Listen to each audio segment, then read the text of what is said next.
پھر ہم نے ان کو اپنا مقصد سمجھ لیا کہ اللہ نے ہمیں نواز دیا، اولاد دیتی ہے، اب تو زندگی میں باہر آ ہی جائیں گے، اس لیے کہ سعودی جائیں گے، پھر 50,000 لاکھ روپے مہینے کمائیں گے تو زندگی میں باہر آئیں گے۔ لیکن وہ آپ کے لیے ایک آزمائش تھی، ایک فتنہ تھا، ایک امتحان تھا کہ اولادوں کے ہوتے ہوئے تم خدا کی طرف رجوع کرتے ہو کہ نہیں کرتے ہو۔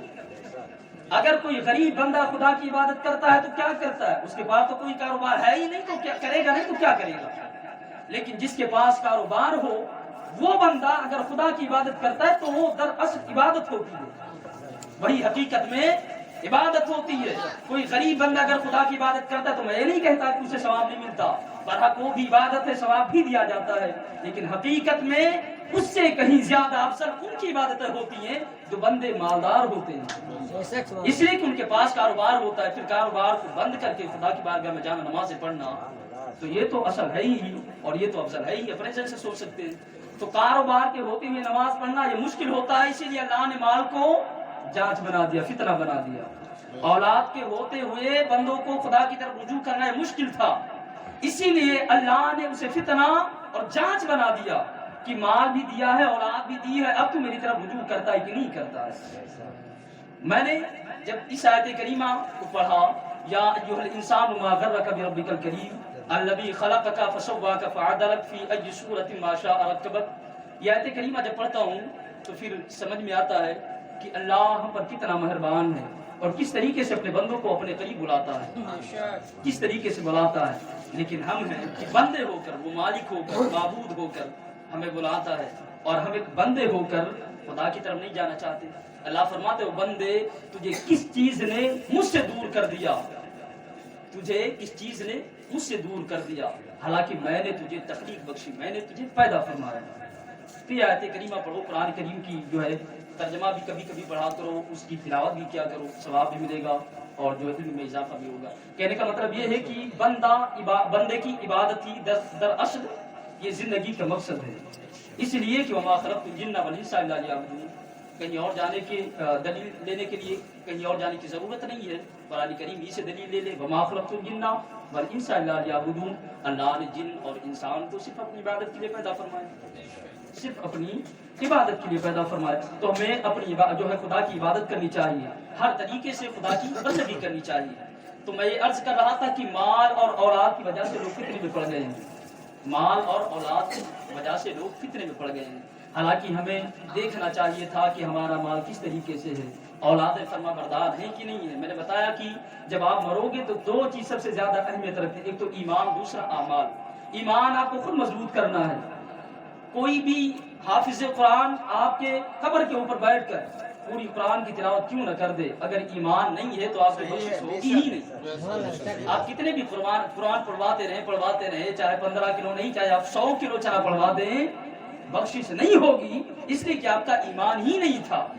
اور اگر آپ کا ایمان مضبوط رہا، اور یاد رہے کہ اعمال ہر کوئی دے سکتا ہے لیکن ایمان نہیں دے سکتا، تو ایمان آپ کو خود سے مضبوط کرنی ہے، خود سے۔ رہا بات اعمال کے، تو وہ تو کہیں سے بھی آپ کو مل سکتے ہیں، آپ نے جو زندگی کے اندر صدقے جاریہ کیا اس کا بھی ثواب آپ کو ملتا رہے گا، لیکن یہ بھی مشکل ہوتا ہے، تو اس پر بھی توجہ دیں۔ لیکن سب سے زیادہ اہم کیا ایمان ہے، اور ایمان کے لیے خشیت الہی ہونا ضروری ہے۔ اگر بندے کے دل کے اندر اگر خشیت الہی ہو تو اگر بندہ مال بھی حاصل کرتا ہے تو اس میں دیکھتا ہے کہ مال جائز ہے کہ ناجائز ہے۔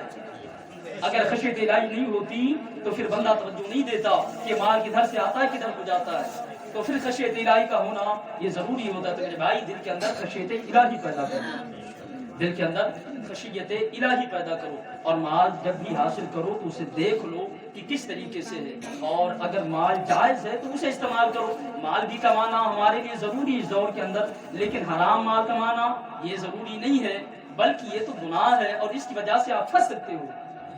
حضور نے باقاعدہ دنیا کی مثال دی کہ آپ کسی نہر کے اندر اپنی انگلی کو ڈالو، پھر باہر نکالو، جتنی انگلی آپ کی بھیگ جائے گی وہ دنیا ہے، باقی سارا کا سارا وجود یہ آخرت ہے۔